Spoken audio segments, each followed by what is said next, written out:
Hi, and welcome to Danny After Dark. If you're new here, make sure to like and subscribe so you don't miss a notification or a new episode. Tonight is a very special episode. We have with us today Brandon Hall, and he is the host and creator of the true crime podcast Music City 911. So let's talk a little bit about Brandon. He is a Nashville, Tennessee native. For the last 20 plus years, he has been an emergency 911 dispatcher with the Metro Nashville Department of Emergency Communications. Again, as the host and creator of true crime podcast Music City 911, listeners are able to go behind the scenes and learn the ins and the outs of real 911 calls. This includes real audio from the initial phone call and body cam audio. Brandon will give a breakdown of the dispatcher's role and provide a play-by-play of the incident of the emergency responder's perspective. While not an easy subject, Brandon has the ability to make every episode not only informative, but also entertaining. Brandon is also a staple at CrimeCon, where over the past few years, he has done live information presentations on his podcast, as well as connect with CrimeCon attendees on Podcastro, like yours truly. So without further ado, let's bring Brandon Hall to Danny After Dark. Hi, Brandon. Hey, how you doing? Good. How are you? Yeah, good. Doing great. Good. How is everything in Nashville? It's finally starting to dry out from the hurricane. So, believe it or not, coming in, even though we're hundreds of miles inland from the coast where it hit, we still got a ton of rain and wind and everything, but the sun came out today, so it's getting better. Oh, well, that's good to hear. That is good to hear. So I mentioned that me and you met at CrimeCon, but it wasn't this CrimeCon in Nashville. We met actually last year at CrimeCon Orlando. Yeah, that's right. In Orlando. Yep. I went to your presentation, not just this year, but last year as well. And yeah, I really liked your subject and started listening to your podcast. So I'm really excited to have you on here.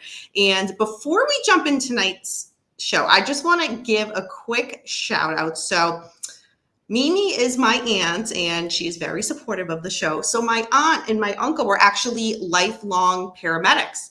So really? I do have first responders in the family, and I mentioned I was interviewing you, so I wanted her to pop in. Oh yeah, yeah. Yeah, not an easy career. No, it's not at all. They get to see all the mess that I hear every day. So yeah. Yep. After I went to your presentation at CrimeCon Orlando, I actually left and I texted my aunt right away, and I was like, "Guess what? I just went to a presentation on." So yes, thank you, Auntie Mimi, for popping in the chat. So Brandon, tell us a little bit about yourself. You said you were in your podcast and in your presentations that I've gone to that you were born and raised in Nashville, Tennessee. But tell us a little bit more about yourself. Yeah, I was born here in Nashville. I'll just say a long time ago. If you can just kind of get a gauge from my years of service in the 911 industry, it's approaching a quarter of a century now. So that was a good while back.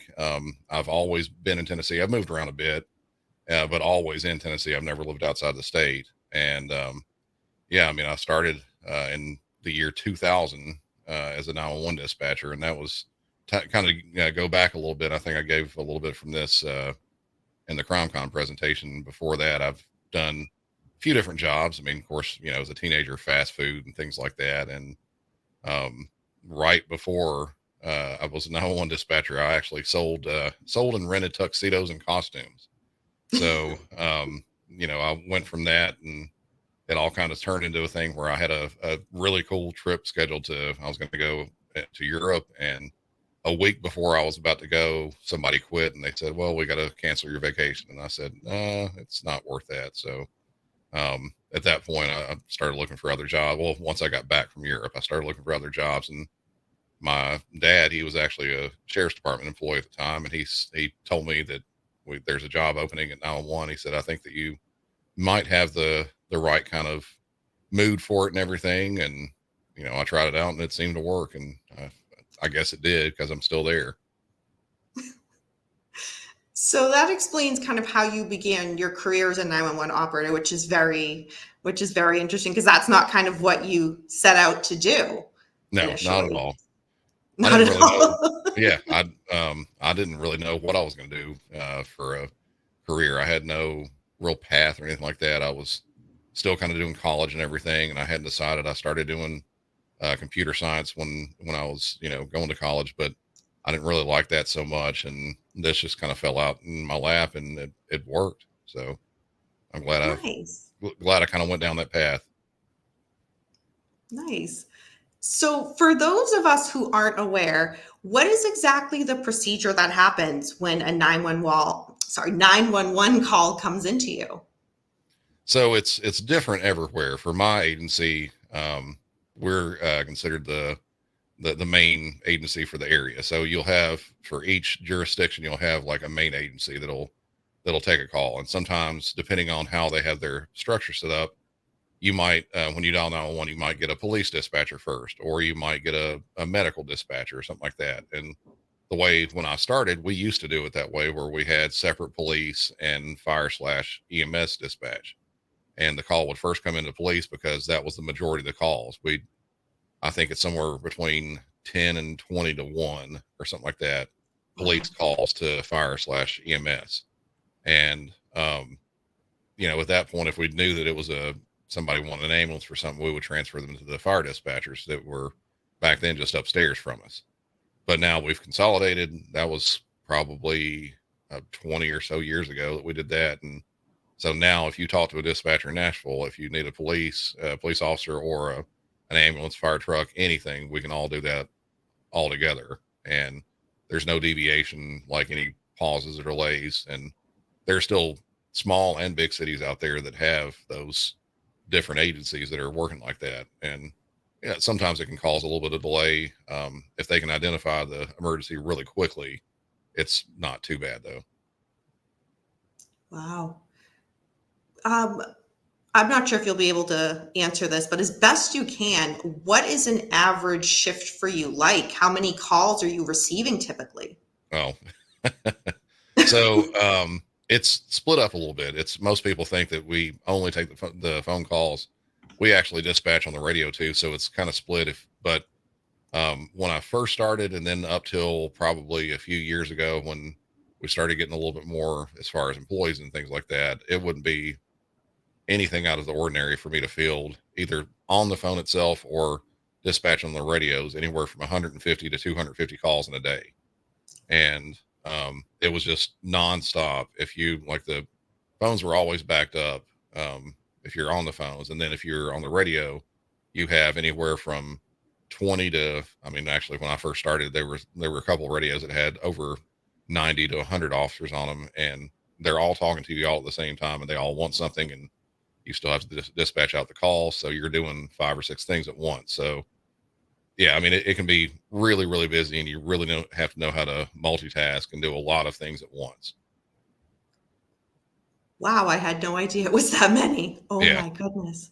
Yeah. I mean, it's different again for different agencies that are, some of them are smaller. I've seen in the past that, a smaller agency had something like, 700 calls in a day, and they'll say that was 10 times as many calls as that agency's ever taken, if they had some sort of a big emergency or something like that. And it's scaled, it's way different. They have a lot fewer employees, but like on an average day during the summer, I think we can take anywhere from, I think, 7 to 10,000 calls in a day.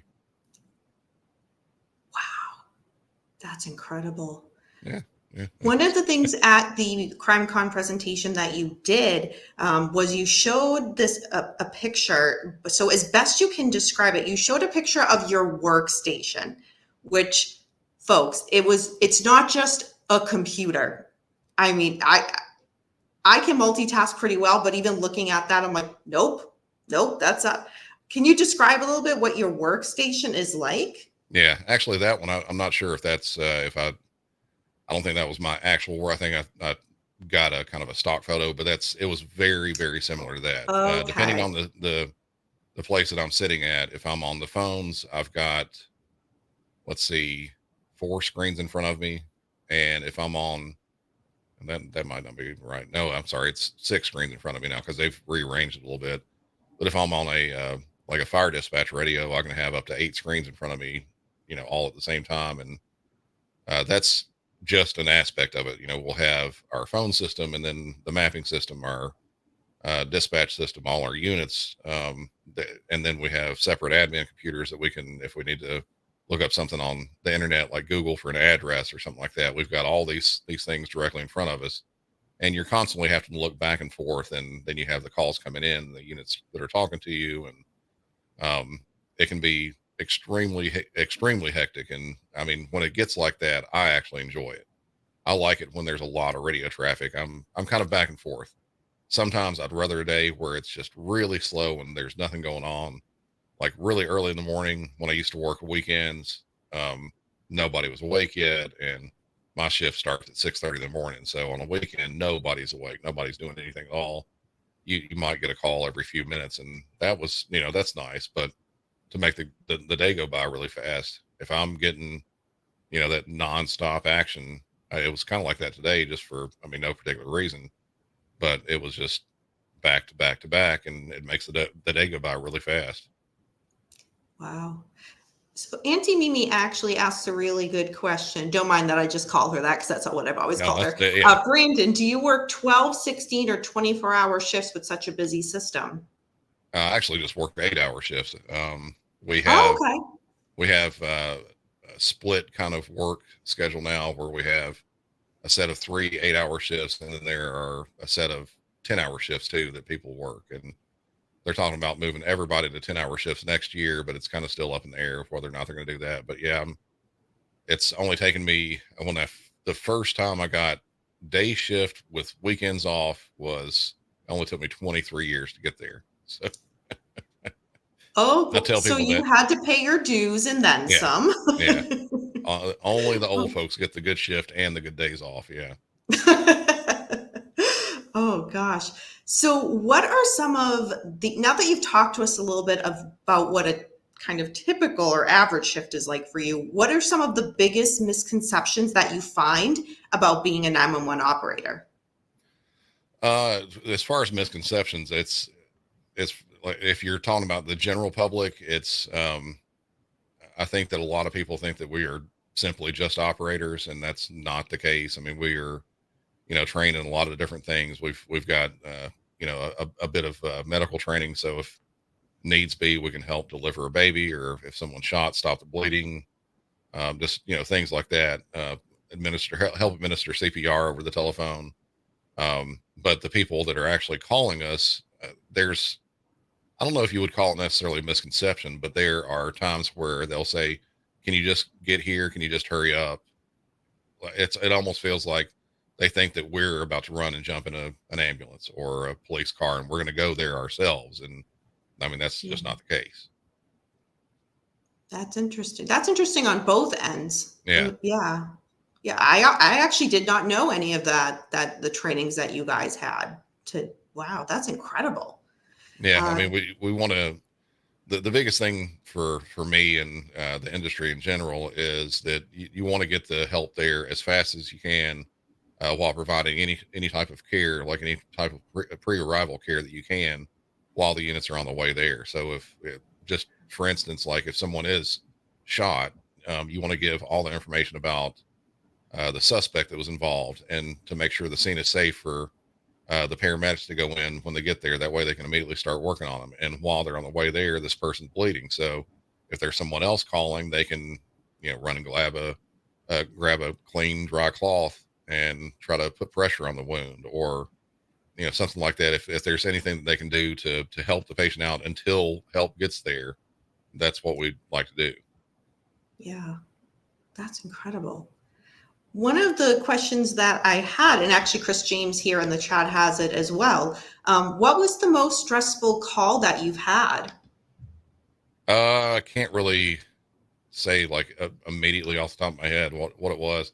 But I will say, like, as far as a lot of people ask me for the worst call that I have, and I did tell people that for a while, and after a while I was like, I probably shouldn't tell that, because most people that hear about it, they're like, I didn't really want to know that. That's just ruined my dinner or whatever.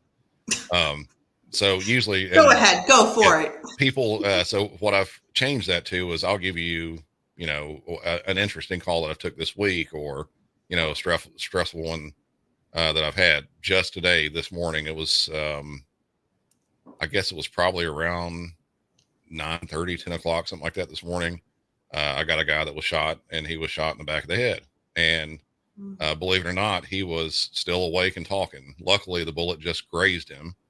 But of course, I didn't know that exactly. When the person called in, it was an aunt and an uncle. Um, Apparently, they live across the street from each other, and the uncle walked over to the aunt's house and told her that he'd been shot and he was bleeding from the back of the head. And, she was actually pretty calm about it. I was surprised, but I'm trying my best to get, all the suspect info to get her to start putting some sort of pressure on the wound. Cause I didn't know if this was like a case where he was just grazed, or if it was like he actually has a full on bullet in his head somewhere, and his body hasn't reacted to it yet, which has happened before. Yeah. But while they were on the way, he was talking and still pretty coherent. He was in a lot of pain, but he was able to give good suspect description. And this apparently had just happened a couple of minutes before. So before I went from my call taken over to I was on the fire dispatch radio after that. I did look and see at the call, and they had the helicopter up looking for the suspect, and they had several units out kind of canvassing the area. So maybe they'll get this, person who shot him, in custody. I don't know. Wow. That's one of the things that's a really great story and a really great point, because it touches upon something that you mentioned at your crime con presentation this year. And I forget exactly how and what context it came up during your presentation, but that you don't, and it kind of makes sense because you're taking so many calls. Once the call kind of ends, it's not like you're following up on all of these cases that happen. You're just kind of going on to the next call. Yeah. The biggest thing is everybody in this whole realm, whether it's, a dispatcher, a police officer, a detective, a paramedic out on the scene, a firefighter, anything like that, they all have a very specific job. So once your portion of that job is done, that's where it should end. I mean, you might be curious about what happened, but for the most part, just like you said, we're so busy that I don't really have time to really think back about it. I mean, I can't tell you a call that I took really last week. But say like a fireman goes out, say there's someone who is like an arsonist and sets a house on fire. He goes out and they put the fire out, and once that's done and the people inside are safe, they're checked back in, and then other people will come in. A fire marshal will go to investigate. They might have a police officer that will be out there trying to figure out, coordinate with the fire marshal if they have a suspect or anything.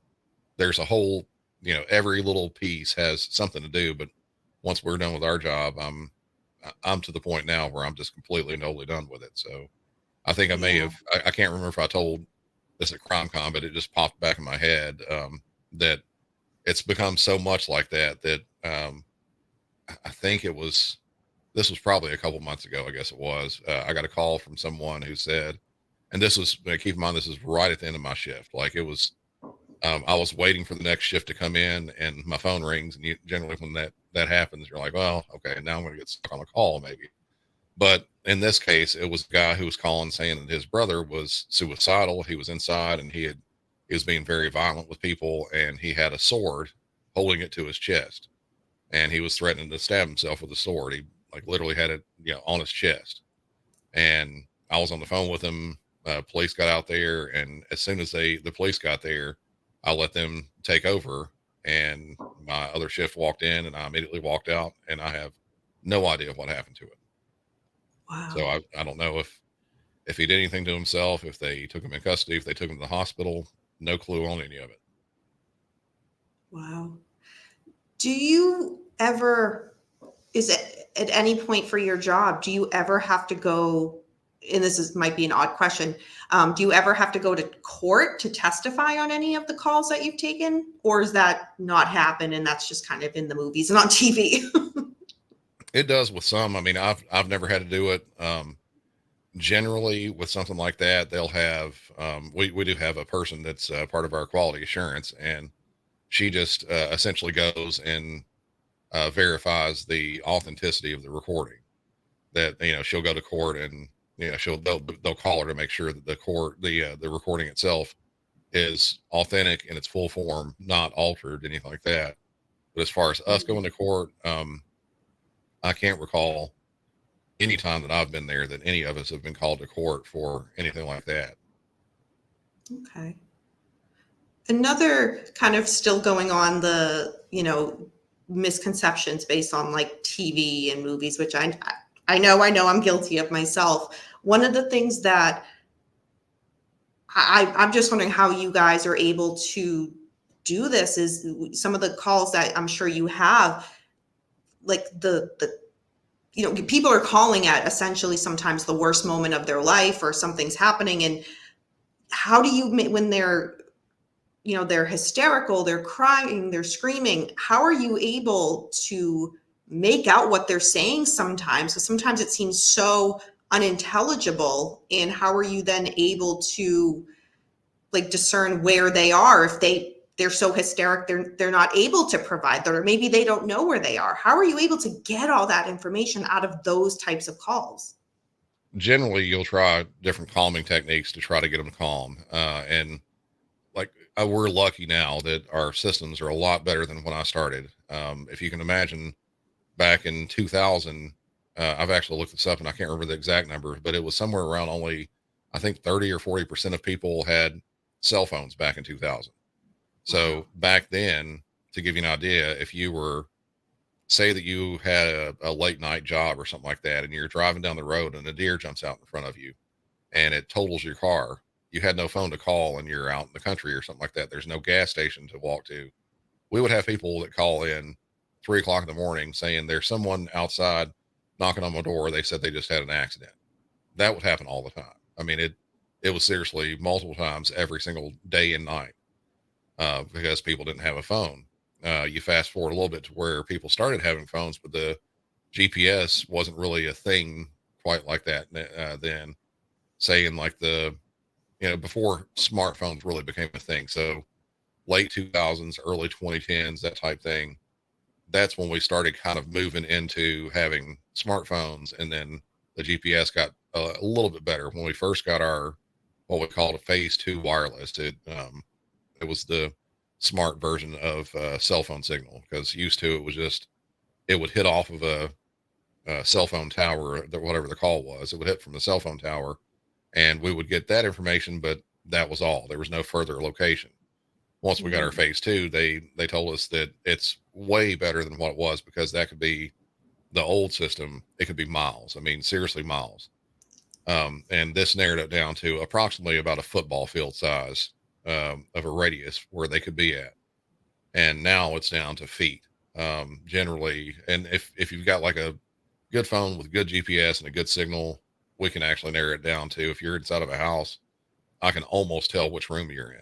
Now, it's not always accurate, and it's hard to, say whether or not that's true, because we have no idea what kind of phone they're using or if it's accurate. But a lot of times we can narrow it down to something as close as that. But as far as them being hysterical, sometimes you just can't calm them down. And because of that, I'm glad that we've got the systems now, because a lot of times we'd never be able to find these people if we didn't have the systems we have now.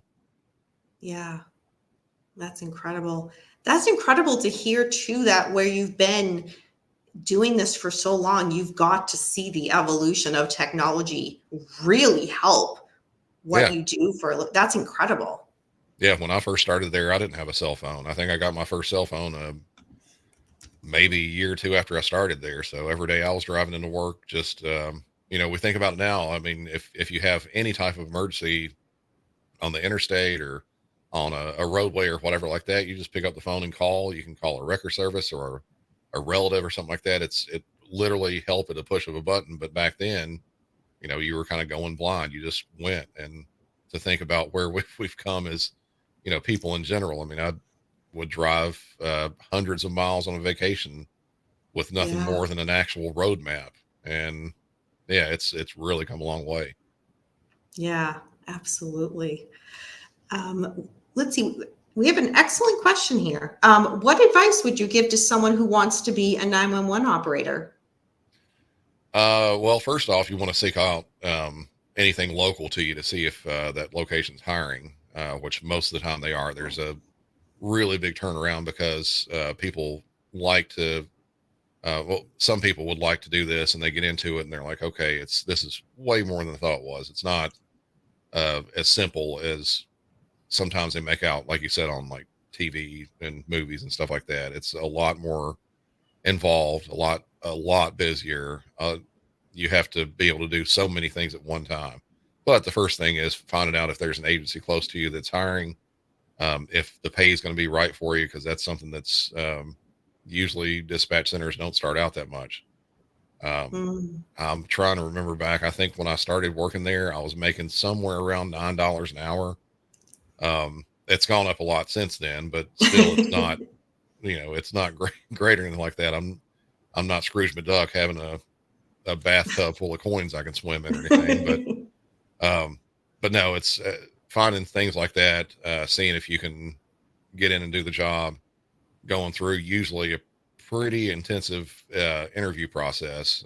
Most places are going to have an application that's anywhere from 10 to 25 pages long. They want to know every single detail about you because you're going to be handling very, you know, detailed and confidential information a lot of times. You're going Yeah. to be dealing with criminals, their histories, things like that. There's a lot to it. So they want to make sure that you're not going to come in and try to do anything. They want to find out as much about you as they can up front.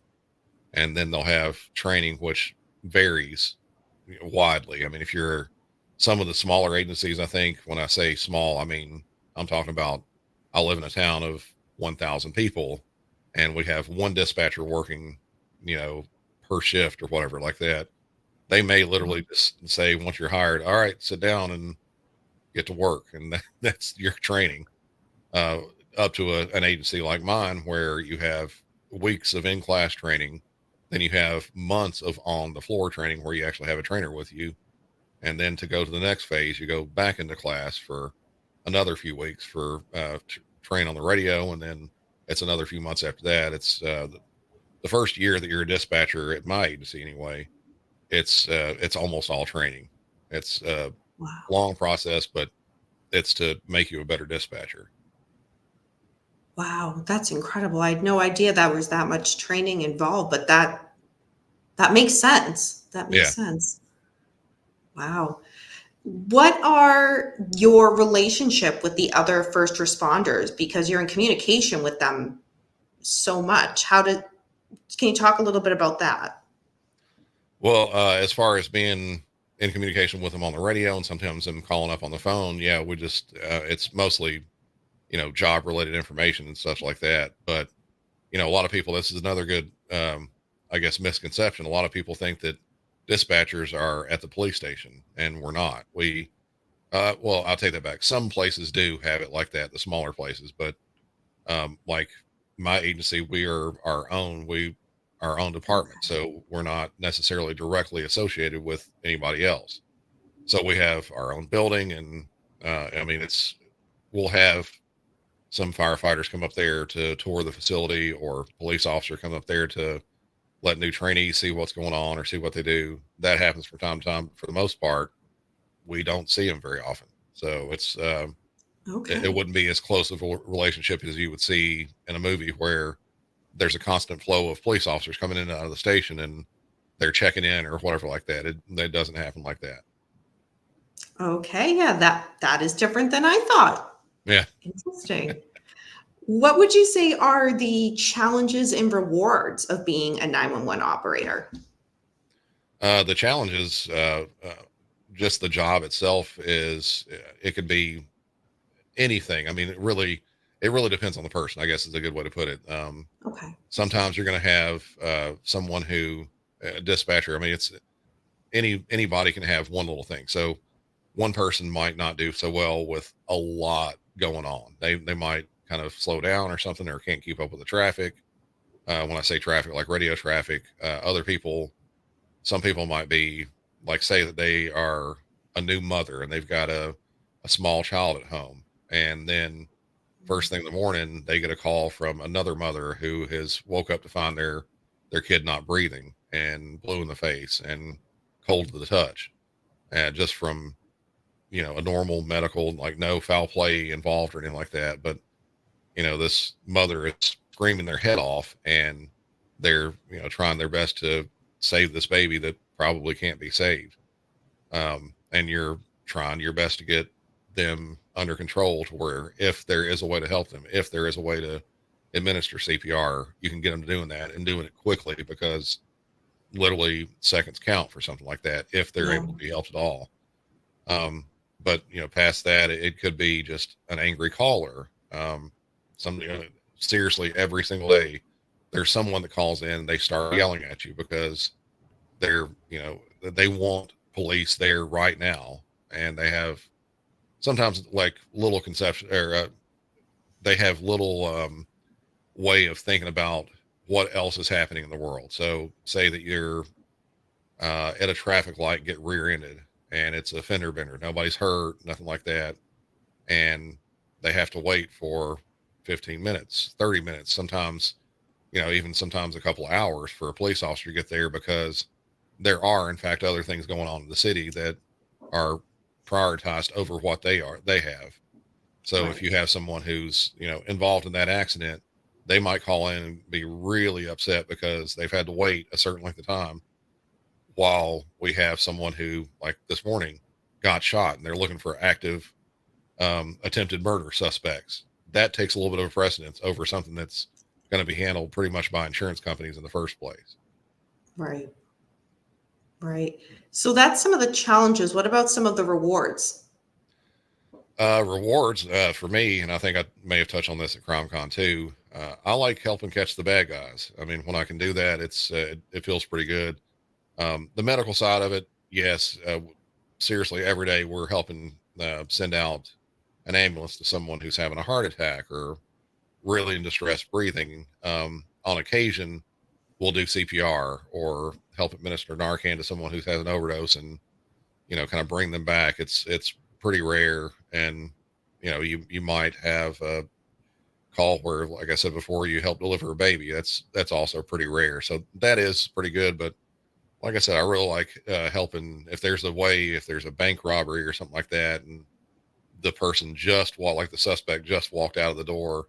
If I can get a good description, the way they're going, and I see on this on one of our dispatch screens that there's an officer right there, I can get the info in really quickly. And if they can get catch that suspect, I mean, I really enjoy that. That's a lot of fun to me. That's awesome. Oh my gosh, absolutely. So let's transition a little bit to your podcast, Music Yeah. City 911. So tell us a little about your podcast and how it came about. So the podcast itself, it's morphed a little bit. I've been doing it since let's see, I guess I started it in late 2019. It might have been, I think it was December 2019 when I started it. And yeah, it started out just kind of an idea. I threw it up to a buddy of mine who, like at that point, I'd been a dispatcher for 20 years, around 20 years. And this guy I worked with, he had recently retired, and he had retired with 40 years in. He was a dispatcher for 40 years there. Really super cool guy. Like him a lot. We're still good friends and everything. And we did a few episodes together, and it was more of a kind of a chat type thing where we were talking about stuff. We'd play real 911 calls and talk about them and everything. But after a while, and I'm sure you can probably attest to this, podcasting is not easy. It takes a lot of time to do. It's a lot of effort. And like I said, he just recently retired, and once he saw that, if we're talking for 45 minutes to an hour or something like that with each other, just doing the edits, getting in the calls the right way, everything about that, doing sound leveling, just any sort of thing at all like that, it takes 7-8 hours, something like that. Mhm. He didn't realize it's going to be so much work. And so he was retired. He just wanted to be fully retired at that point, and I took it on myself. And I'd have guests on every once in a while, and then I think I started finding kind of my groove with it. And now I just pretty much always do it by myself. It's a solo thing, and I'll for my show, I'll find anywhere from 1 to 3 incidents, and I'll play the 911 call or some sort of police related audio for it, and just talk about the case itself, what happens with it. At first, I was taking more of a dispatcher role and only talking about the call itself, but then after a while, I realized that people want to. They're not dispatchers. They want to hear what the outcome. They want to know what happened with it. So at that point, I started digging deeper into it. So now my live thing that I was doing, not necessarily live, it was me and another guy talking, that would take an hour to record and then 7 or 8 hours to edit and things like that, has turned into something that's anywhere from start to finish 20 to 40 hours worth of research, writing, recording, editing, all that stuff for what turns out to be anywhere from a 30 minute to 45-minute episode. That is mind-boggling. Yeah. Yeah, it's a lot of work to do. Wow. But of course I'm doing it myself too. I don't have anyone else. I mean, I know some of the bigger shows, and I don't get me wrong, I would love to have this. But some of the bigger shows, they'll have a researcher, a writer, or a team of researchers and writers and editors and things like that. And I'm really glad they're able to do it like that. But like right now, I'm doing all of it myself. There's some, I don't know how sometimes podcasters have their full-time job and what they do, because what they do for podcasting is in itself a full-time job. Yeah, it can be so much work. Yeah. Just, finding the cases, like I said, finding something that works for the format that I do. And I'll have a lot of people that'll send me messages. Hey, can you cover this thing? Or, can you cover that thing? And I try to look into all of them, but I get a lot of requests like that. And sometimes it works out. I mean, it'll work for the kind of format of my show, but a lot of times they'll send something from, say a state that they won't legally release a 911 call or something like that. And that's what I like to try to have on most of the stuff that I have. I want to have some sort of audio like that, and then something past that I can dig into that relates to the actual, case itself. What happened during the case? What happened afterwards? If the person, say, went to jail, if they're in prison now, or if they are back on the street walking around. Yeah. Yeah. As a listener, like that's the type of thing where I personally am a little bit, I guess, OCD. I like to have the full story, the beginning, the middle, and the end. But that takes so much work on the podcaster's part to get all of that. Oh, yeah, and I guess to a degree, I'm the same kind of OCD. Not necessarily in all aspects of my life, but when it comes to this, I know that sometimes I'll be recording, and then I'll have my script written out, and then I'm like, oh, it says March 17th on there. And then I'm like, was it March 17th or was it March 19th? And that'll set me off on a half-hour, deep dive internet search to find like multiple sources trying to see what the correct date was or what time of day it was. And, just backs everything up even more just to find one small detail. Wow. One of the things, so you actually started to answer my next question was, for those who haven't heard your podcast, do you cover just Nashville 911 calls and cases, or do you cover cases that are throughout the US? Are they calls that are well known to the public, maybe kind of high profile cases, or are they all just kind of your average 911 call, if you will? I actually do everywhere, like literally everywhere, all over. I like to do stuff from Nashville because I'm more familiar with it. But generally when I do stuff from Nashville, I'll leave my commentary for like a kind of a critique of the dispatcher. I'll leave that part out just for Nashville because that is, where I'm at. Right. But others I'll do it from all over. I've recently done a case from England where they actually released a portion of the calls that came in for a really, really horrific case. It was an acid attack. I've done one I think I may have done actually a couple from Australia, and one of them in particular was extremely gruesome. And so just all over. I don't necessarily have a type of call I go for. Some episodes most episodes it'll be completely and totally related to crime, but because dispatchers have other things involved too. Like I said, fire and medical. If you have say a tornado that comes through, there's nothing necessarily criminal that happens directly there. Like afterwards, there's usually looters and things like that. But for the tornado itself, there's a lot of rescues involved, and there might be flooding that goes along with it. And those are things that I like to do every once in a while as well, because it gives more of an kind of a look at dispatchers as a whole, what they do, because we're not always taking shootings and stabbings and robberies and things like that. We take these other calls too. Yeah. So quickly, Renee says that Nashville is her hometown. Oh, well, good. Surprised I haven't run into you. So you doing the Music City 911 podcast, that has led to a lot of opportunities about educating people, not just at events like CrimeCon, but also on other podcasts. I know I recently listened to an episode on Stop the Killing that was, I believe, a Patreon episode of theirs, but they just put it on the regular feed. Yeah, exactly. Which was an excellent episode. And that's an excellent podcast in itself as well. What other opportunities have you had since starting this podcast besides being on other podcasts and being at CrimeCon? Yeah, the CrimeCon thing is like one of the biggest for me. I enjoy that.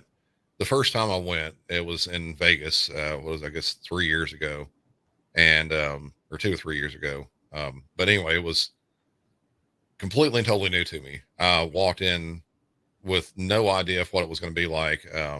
I did kind of chat with a few other podcasters before I got there, but I went there completely alone.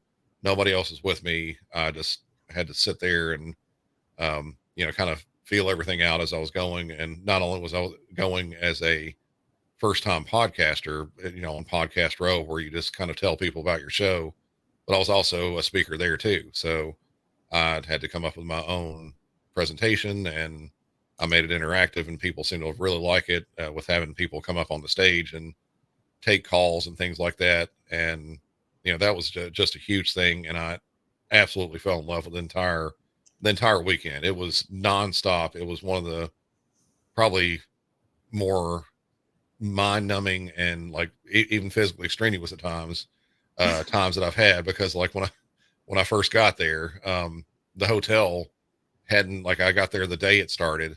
The hotel didn't let you check in until I think it was maybe like 4 o'clock in the afternoon. I think it was. And I got there at probably 9 o'clock in the morning, an hour before they opened up it was a couple hours, I guess, before they opened up the convention to everybody. And I literally had all of my luggage. Everything I had was underneath my table. So I didn't even have any leg room. So the entire first day, I was just kind of hauling my stuff around with me as I went until I could finally check into a room. But past that, though, past CrimeCon, because that's been incredible. I've loved every single one I've went to. Had a lot of fun. Get to see a lot of my podcast friends and also listeners too. But past that, I've been interviewed on TV a few times. Had a couple articles written in various publications. I was mentioned in the Nashville scene, and actually had believe it or not, a front page article written in a local paper as well. So that was pretty fun. Wow. Yeah. And it's, I see it as opening up more opportunities for me in the future too. I'm always open for doing interviews or anything like that. It's, if I can, obviously help my show, but then further educate the public as to what we do as well. That's always a win in my book. Yeah. Well, congratulations on those accomplishments. That's incredible. Yeah, thank you. I'd love to do more Lady Justice True Crime, actually going off of that, asks an excellent question. What opportunities would you like to be in for the future of your show? Well, the biggest thing for me right now is I'm always I see some of the other podcasters out there and how, well they're doing and everything. And while I do love a lot of the aspects of my job, it is very still, like, I've been doing it for a long time, and I would love to be able to do my podcast full time. I'd like to be able to make enough money and have the resources to do that full time, and actually maybe even do it to where, I can have some help come on as well with me, like to have somebody maybe editing the episodes or doing some of the research or something like that. That would be really good. And yeah, Lady Justice, we're good friends too. Oh, gotcha. Yeah, she's up very Well, late. well, hopefully that would be incredible because you have so much information to share with everybody. Your episodes are just so, I didn't realize they took as much time as it did to put those episodes together in the time format that you do. But it's incredible. So I can't even imagine if you were able to do that full time, just that more attention to giving us way more content and just information would just be incredible.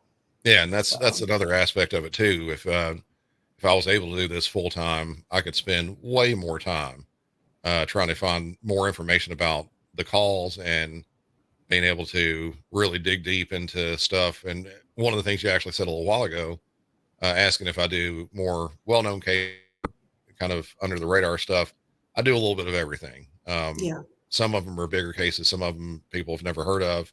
I'd love to be able to bring light to cases where maybe it's a missing person or somebody like an unsolved crime or something like that, and piece that Mm. together and maybe help find whatever it is, if it's a missing person or a suspect in a crime or something like that. I'd love to be able to do something like that as well. Yeah. That would be incredible. That would absolutely be incredible. So fingers crossed that that opportunity happens for you. Yeah, yeah. Always fingers crossed. But if that happens, don't forget the little people at CrimeCon. I look forward to seeing you now every year when I go. I'm going to Denver, so Yeah, yeah. I haven't spoke with them yet about it because it's still a good. Well, it's what, like a year away, isn't it? Or close to it, I think. it is And a year away, but yeah. some of us like to plan because we look forward to it that much. Oh yeah, yeah. Believe me, I am too. Like they start adding the speakers and such on a few months out, so I'm still waiting to get in contact. But I'm sure here in the next few months I'll start up something. And that was another thing too. The presentation I did like this year, for instance, I think it was what, like an hour or something like that, close to it, Yeah. all the slides and everything, and trying to find all the info and getting it right, because I don't do stuff like that. The video portion, I just don't do. I don't know how to edit video yet, and I don't know how to, do any of the. So I had to come up with my own kind of PowerPoint thing, but I wanted to add audio and video and like some little effects to it and stuff like that too. And I mean, if I was more skilled in that, I probably could have knocked that out in, I don't know, a couple hours maybe. And I think start to finish with researching some of the stuff. And that's, again, one of my, well, I won't say maybe faults for time sense, but it becomes an asset, I guess, like finding out all the info and stuff. But going back and doing all that, I think I probably spent 30 or 40 hours on that presentation that was an hour long. Wow. Oh my gosh. Well, it was an excellent presentation. So it was time well spent. I will tell you that. Well, thank you. And I can say that because I was there. Yeah. So, in regards to one of the cases that I know we talked a little bit before we went live, that you talked about this year at the presentation that you did at CrimeCon, for those who, and I didn't know about this case. So hearing it from you there, I was like, oh my gosh. And of course I get back to my Airbnb later and I'm like looking it up for more information. But you talked about the Christmas Day bombing. So Mhm. for those who aren't from Nashville and aren't familiar with that event that happened, can you tell us a little bit about what that was?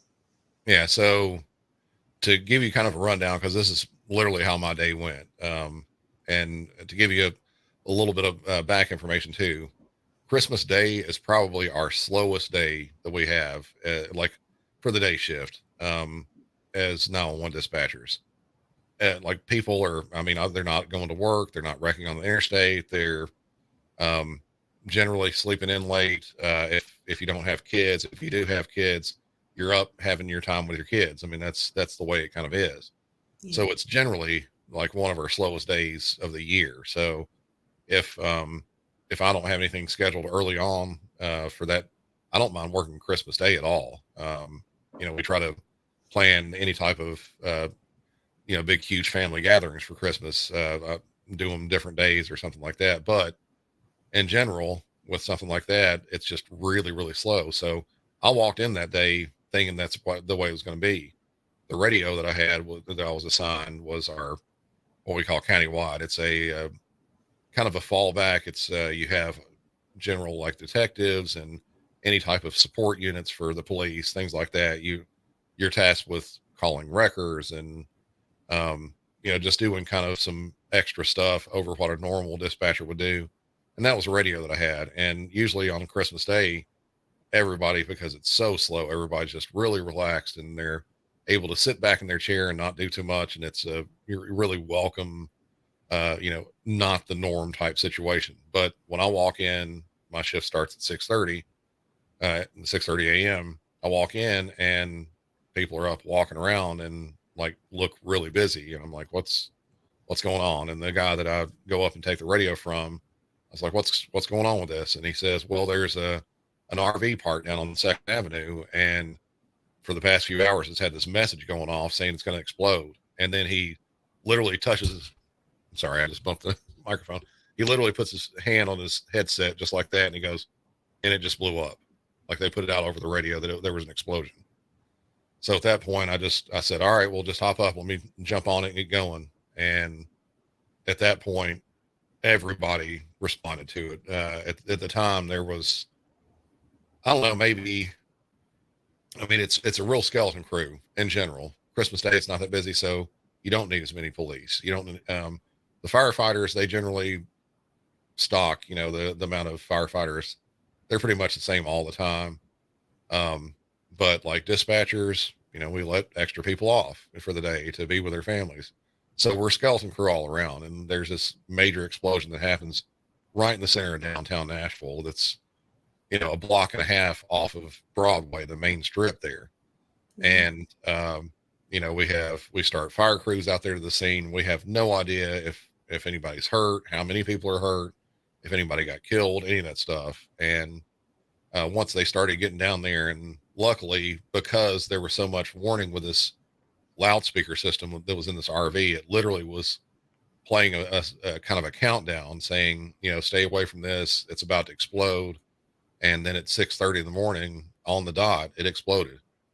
And because of the hours of lead up to it, police officers were down there walking around, and there's actual body cam video of them doing this stuff going into, like there's a lot of people think that all the places down there are businesses. On the ground level, they are, but upstairs, they're apartments on almost all those buildings. So they're going door to door, knocking on the apartments and trying to get everybody awake and evacuate them and stuff like that. And of course, like it was, Christmas in Nashville, it was, I don't know, probably 20, 30 degrees outside, something like that. So it was decently cold. But, there's homeless people that were sleeping in,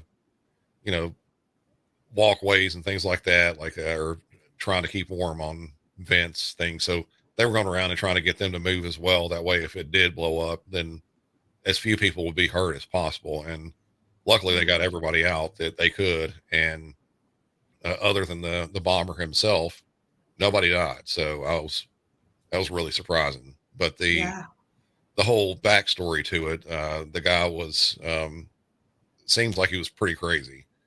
He started devising some sort of a bomb system that he put in his RV. He built it in his backyard, started giving his possessions away, gave his house away.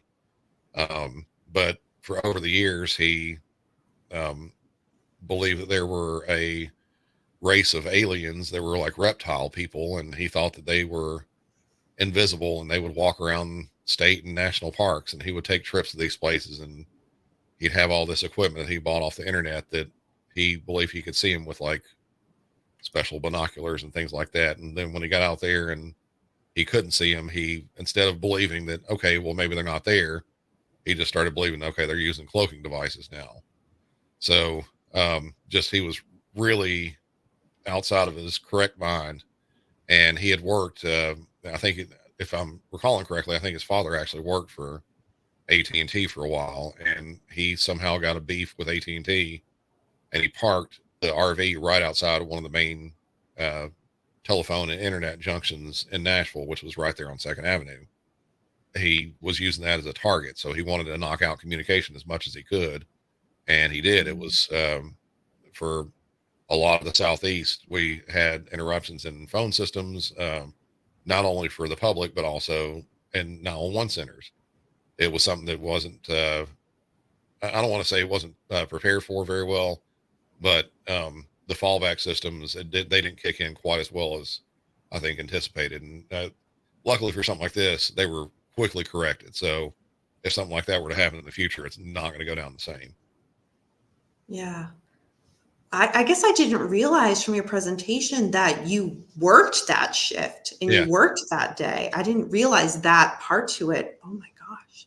Yeah. I was there all day, and I was, calling the detectives and FBI, ATF, like getting their people on the phone and getting them started out that way.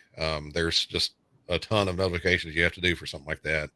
Bomb squad, obviously, you have to go there, and once they get there, not only are they checking the immediate area around where the explosion was, but there's always a possibility of secondary devices. So they're checking Right. other vehicles or packages or anything like that that's left out. They could possibly have a secondary explosive device in it. So that was all over, and we were getting call after call from people not only there wanting to know if it's safe for them to come out of their apartment or safe to be down there, but also because communication was down for cell phones. People were seeing this on the news, waking up on Christmas Day and seeing this and calling because they have relatives that live here in Nashville. They didn't know the extent of how big the explosion was. So their relatives couldn't call them. And when they were being called by their relatives, they weren't able to receive the call. So the relative would Right. call down to our dispatch and ask if we knew if they were a victim and stuff like that. And we'd have to tell them, we don't know yet. We've lost communication, things like that. So it was a long, really, really busy day, and it was just nonstop. And even today though, that happened in, what was it? 2020? I think it was, yeah, it was Christmas 2020. I believe it was. Portions of Second Avenue are still not repaired from that. So it completely destroyed. I think it was somewhere around 60 buildings, not completely destroyed, but to the point of they're not able to bring them back. And there's still several now that have not been rebuilt from it, and you can still drive up Second Avenue and see the damage.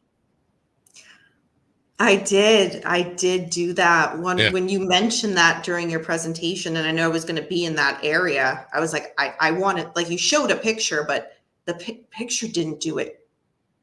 I mean, it was just traumatic, like looking at the devastation. Yeah. And the fact that only the bomber died is, to say it, that's luck. I mean, oh my God, it could have been so much more detrimental. Oh yeah. To your community. To be fair with that, and this is just my own personal opinion, I think it's right, but I don't think his goal was to, hurt or kill people.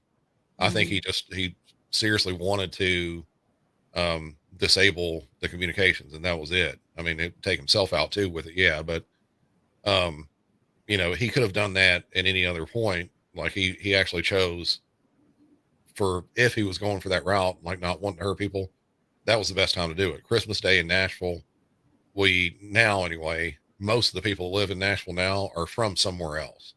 We've had, a huge influx of people from out of state and stuff like that. So a lot of the people that live here now, they left the city to go and see their family for Christmas.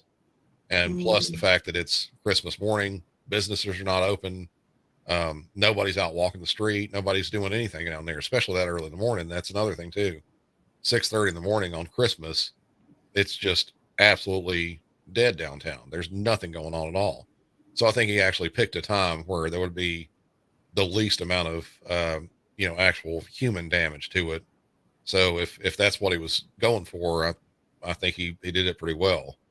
But of course, Yeah. I mean, the rest of it is still terrible. Yeah. There are several people in the chat here that are saying that they heard of that. They remember watching it. They heard that on one of the episodes that you did. Yeah. Wow.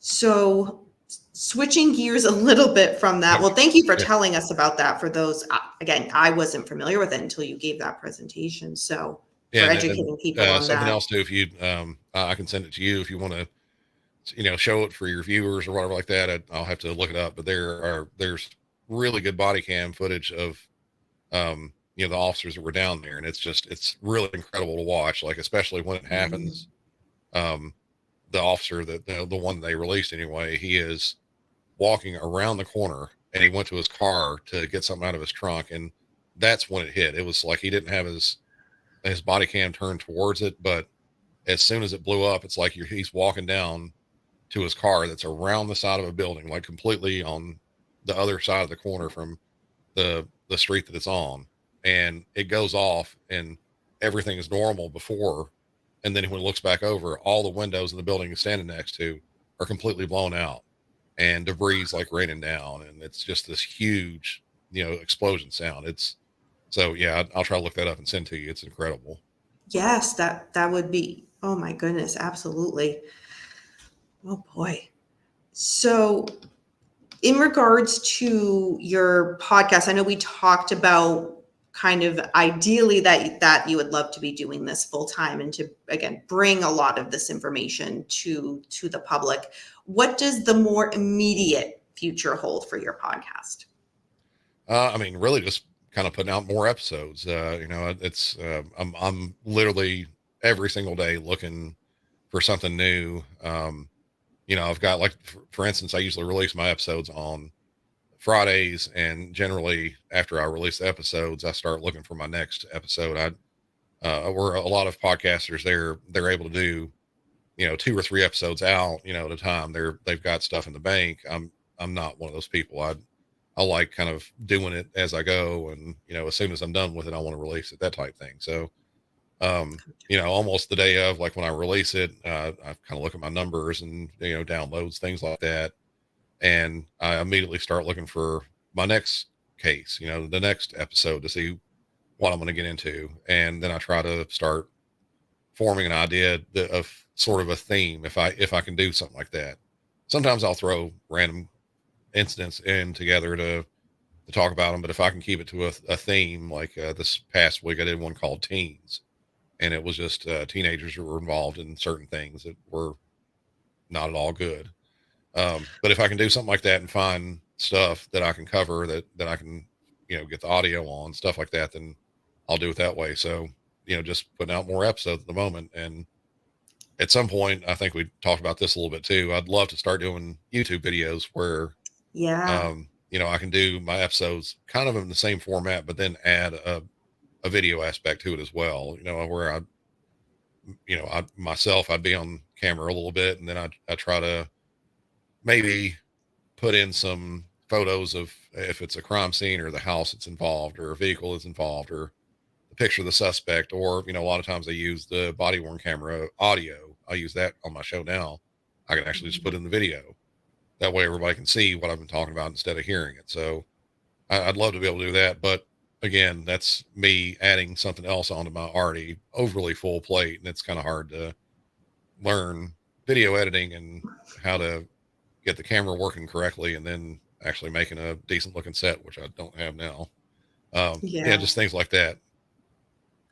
From a listener perspective of your podcast, like you talking about wanting to do YouTube and adding that more visual aspect, I'm thinking, oh my God, I am ready.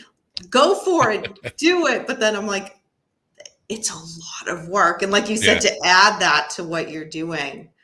Yeah. If So, you can, I don't know, I mean, because you've been doing YouTube for a while, is there mhm. somebody that works for YouTube that you can tell them to make our standard day 48 hours instead of 24? If that can happen, I'll be able Oh to do it. God. Yeah. That'd be pretty easy at that We point. can have a whole side conversation about YouTube and Yeah. go from there. Yeah. I just Oh need to have gosh. days that are about twice as long as they are now. And No to do that, then I kidding. can probably get it done. Oh my God. Content would just be, oh my God, my content would just be so much if I had that many more hours in a day. Oh my Yeah. gosh. Yeah. So for those of you who are listening and watching this, or maybe watching this back on replay, and you are familiar with Brandon's podcast, Brandon, where can they find you? Where can they find your podcast? Where are you on social media? Almost everywhere on social media, I'm just simply Music City 911. If you just Google Music City 911, it'll pop up. The best place to go is probably my website, musiccity911.com. And it's got, links to everything there, or you can just listen to the episode straight there on the website. But if you have if you have a podcast player, if you're on Apple or Spotify or any number of podcast players like that, just look up the show name, Music City 911. You'll be able to find me pretty easily. There's a lot of episodes. I think I'm up to about, I don't know, it's over 200. I think it's somewhere around 230 episodes I've done now. Mhm. So you can, if you're one of those type of people that love to binge episodes, I'll keep you going for, if you are really hardcore about it, a couple weeks. But if you like to sleep, you can probably get in a couple months and get caught up. But yeah, that, and on social media, almost everything, Instagram, Twitter, at Music City 911. Just look up anywhere and follow me everywhere, and have a listen to the show, see what you think. Yes, I did link all of that in the description bar so people can kind of more easily find things, but I wanted them to hear that from you directly. So we have a little bit of time to take some audience questions. If anybody has any, please. Let's see. Chris James says, this was fascinating. Thanks so much. I'm going to Brandon's website. Can't wait to hear his podcast. Yeah, thank you. That is awesome. So while we wait to see if anybody has any other questions, I know we've been kind of doing them as we go. I have a question. I noticed the theme when I've seen you the past 2 years at CrimeCon, and you made this especially clear this year in Nashville. I really sense that you're on a mission to the public, and that mission is, and this is very serious, and I don't think everybody knows what it was. I didn't know about it till I heard you say it. I think I know where you're going with this. Maybe. I don't know. Go ahead. Don't be a woo girl. Yeah. So, Yeah. dang it, you knew where I was going. I did. Yeah. For those who have not been to Broadway in Nashville, what is a woo girl, and why should people not be a woo girl?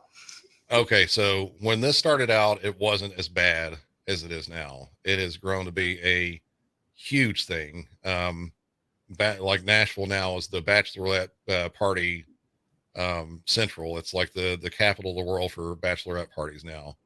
And we have these we have all these different types of things. We have pedal taverns. We have party buses, party barges. We have little party pontoon boats on the river. We have party like trailers that are hauled behind tractors.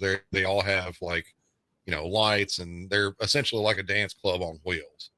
So they'll be slowly going down Broadway, and they're almost always filled with people that are partying, but mostly bachelorettes. And anytime the slightest amount of attention is given to them, all of them start yelling woo, like woo. I can't even attempt to even do it really, but just as loud as you can. And like I said, it used to be that you'd hear that once or twice a night in Nashville. It wasn't that bad. But now there's so many of those pedal taverns and party buses and stuff. They're literally passing each other over and over again. If you were to stand on Broadway down around, I don't know, say 4th, 5th Avenue, somewhere like that, over the course of an hour, you'd probably see, I don't know, 30 or 40 or more of those things go by, and they're constantly yelling woo. So the Nashville residents, we enjoy having the people here, but that makes our ears bleed. We just got to stop with the woos. I mean, you find a different outlet, or do them inside a loud, nightclub or something like that, where it's more, drowned out. We want to keep our hearing. Have you been on a 911 call and you've heard the wooing in the background? Yeah. But to be fair, I do work day shift now. So usually when that happens, it's like in the afternoon or midnights. But over the course of my time I've been there, I've worked every shift. I've worked midnights and second shift. I mean, it's, I've done it all. So there have been times where people will call. It can be a serious emergency. Somebody's having a seizure, or there's a fight where somebody's got heavy trauma or something like that, inside of one of these live music venues. And you can still hear everything going on in the background. So Mm. people, immediate people around there that are seeing this emergency happening, they'll stop what they're doing. But the rest of the hundreds, if not thousands of people inside these venues, they don't stop. The music keeps going. They're still partying. So yeah, you'll still hear stuff like that in the background. Oh gosh. Okay, we have somebody here Angie, who is Hey, Angie. adding woo. Of course. Yeah. Troublemaker. Hi, Angie. Yeah. And for Well, those of you who want to help support the cause, I've actually started selling Don't Be a Woo Girl t-shirts. So they're I also available saw through that. my website. But if you want to disregard that completely and, continue with the absolute, you know, heinous crimes that are the woos in Nashville, you can actually, I also came out with a certified Nashville Woo Girl t-shirt if you want to support that horrible cause. I saw that shirt you posted it. I believe it was on your Instagram, and I was so Yeah, confused. I was like, I thought he was against this. I am, but I know that a lot of people that go to Nashville love to do that. So I'll do a little bit of both. So they're both available. I'd rather don't be a Woo Girl, but if you just have been brainwashed by all the videos and all the seemingly good times by all the rest, you can buy the certified Nashville Woo Girl. That's fine too, I guess. Oh my gosh. I have to say, because this was my first time going to Nashville. I'd never been. Oh, And really? Okay. yeah. And so I saw your presentation and I went to Crime Con solo because not Yeah. a lot of my friends were interested in going to a true crime convention, but I'm like, I'll go, I'll have fun. Yeah. So I took my Uber down to Broadway, just by myself, had a good time. And I was just like, I knew it would be a party place, but Oh, it yeah. was You like probably had 2 in no the idea. afternoon, and it reminded me of like 2 AM in Boston. I'm like, Yeah. "Oh my gosh, this is wild." And then once I heard my first woo, it didn't stop. Yeah. It's constant. It's nonstop down there. And yeah, you're right about it being a nonstop party. Well, it stops for a very little while, but the bars down on Broadway, they open up and literally start playing live music. They'll have bands out at 10 a.m. on a Tuesday. And, people are there listening to live music, drinking beer, and that'll go on until they close at 3 a.m.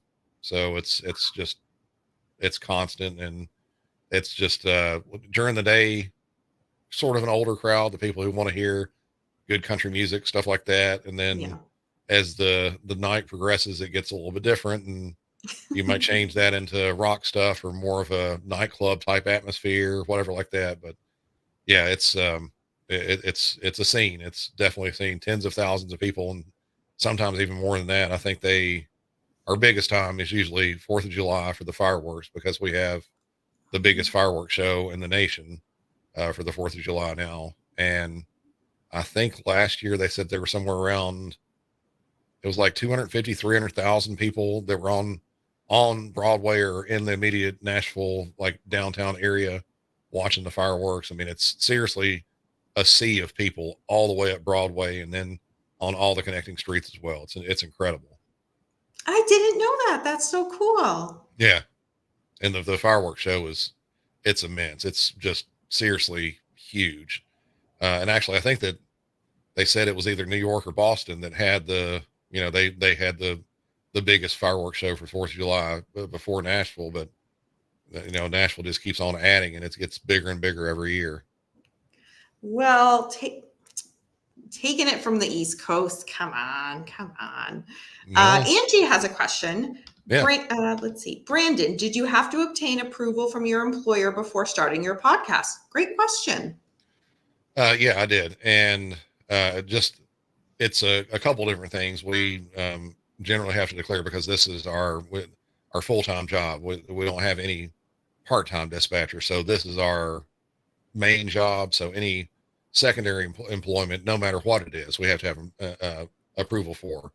And so if I was to, I used to drive for Uber as well. I had to, get approval for that. So that wasn't any type of conflicting hours or anything like that. It wasn't a big deal. And it's also something that's not going to interfere with my job.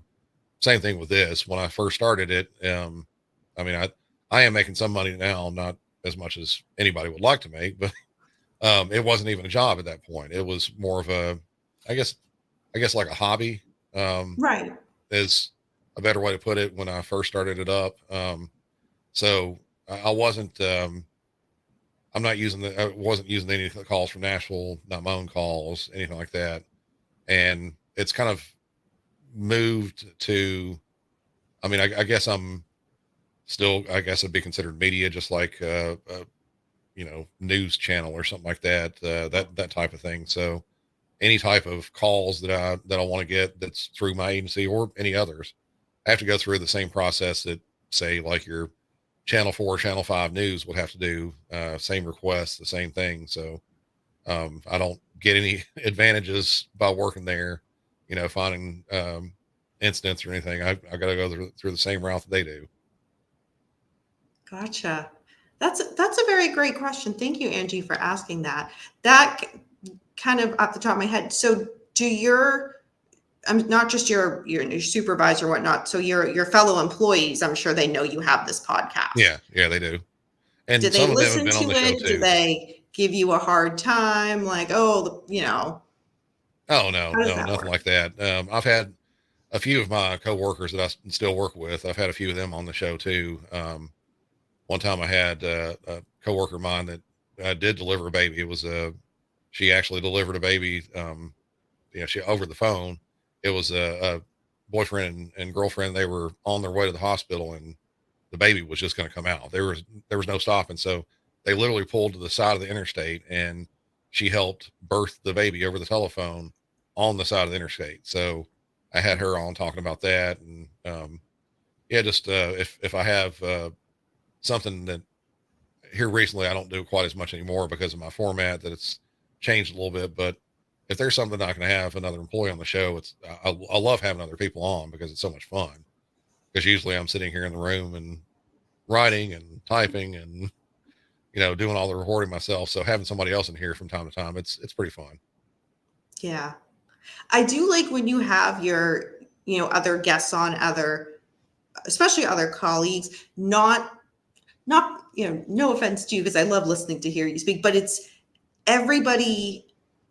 It's like on the one hand, I can see why, your coworkers are into this as well, because you guys have very similar, I don't know, it's like similar traits to be able to do the work you do, but then they also bring a different perspective almost. So I Yeah. kind of like that contrast between how you discuss and then some of your colleagues discuss. But that's just me. Yeah. No, I completely understand. I mean, I think it's just like that in almost any job. You're going to have someone Right. who, they view a certain thing one way, and, they might have their own way of doing it that gets the job done. And then, the other employee says, well, I like doing it this way. It's a little bit better. So, yeah, it's good to have that kind of perspective. And especially, some of the other employees I've had on the show, they'd be, working on a different shift or something like that. And they're where I is like, if I'm working first shift, I'm getting things like bank robberies and some shootings or some stabbings or, a lot of wrecks. Somebody on midnight shift, they're not getting stuff like that. The same type of stuff. They'll never have a bank robbery on midnight shift because the banks are not open. Right. So they're getting more of the overnight Broadway leftovers, 3 a.m. Those people are, pretty good liquored up, and they're liking getting into fights and stuff like that. That's not happening during my day shift really. So they're getting a completely different type of call than I am. Yeah. So winding down, I don't see any other questions from anybody. Brandon, was there anything that I didn't touch upon that you wanted to get across, whether it's about your podcast or about yourself? Oh, not necessarily. I'm sure it's like just like any type of interview. As soon as you ask that, I'm like, I don't think so. And then as soon as we're gonna go off live, I'll be like, oh, here's the perfect thing. But no, I can't Exactly. think of anything right now. So yeah, Well, nothing's we popping in my covered the head. woo girl. I've saved that to Yeah. the end because I thought that was the most important. Oh, here's one. Yeah, actually, to go along that whole thing. I mean, I don't know if you heard this episode or saw the other T-shirt that I've put out. And do you use bad language on your show here? Yeah, yeah, yeah. Go ahead. Okay, so I did an episode. This was I don't know, maybe a few months ago, something like that. And it was talking about an incident in South Florida, probably, I think it was in 2012.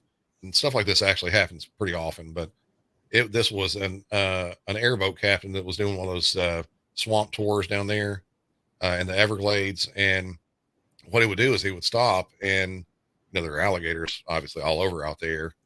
And I think it's illegal for them to do this. I'm not positive, so don't quote me on that. But I think he would feed some of the alligators and have them come like right up to the boat and stuff. And um, from what I've read, he was having trouble getting one to come up. So he was kind of saying, "Oh, you just have to kind of tap on the water like this, and sometimes that'll bring him up." And then one jumped up and bit his hand off. And so one of the things that I said in the episode, like after I got finished with it, they actually brought him back. And they found, believe it or not, they found the alligator that got his hand. They were able to, extract the hand. I can't remember if they were able to reattach it or not, but that part I didn't know. But anyway, like on the episode, I kind of gave a pretty lengthy piece of advice that, I had to warn everybody. I was like, all right, so with given in mind, like all this stuff that's happened with this guy, and just kind of in general, this is a long drawn out piece of advice, and I hope you stick around to hear it and everything, but don't fuck with alligators. And that's it. Just don't fuck with alligators. It's that simple. There's nothing else to it. So, yeah, now people have started kind of doing little hashtags of DFWA, don't fuck with alligators. So yeah, that's another little aspect. If you can heed that advice, I think you'll be able to keep your appendages. That is excellent advice to end on. Don't Yeah. fuck with alligators. Yeah. Yeah. Oh, goodness. Well, thank you, Brandon, so much for coming on Danny After Dark. I really appreciate it. And for us to be able to learn a little bit about you as well as your podcast, Music City 911. Yeah. Thank you for having me on. It's been a lot of fun. Anytime. And I look forward to hopefully seeing you at CrimeCon Denver next year. Yeah. Denver. I've never been to Colorado. So yeah, that'll be fun. Me neither. Yeah. It'll be fun. Yeah. All right, everybody. Thank you for joining us tonight. And again, thank you, Brandon, for joining. And remember, until next time, we don't live in darkness. Darkness lives in us. Bye, everyone. See ya.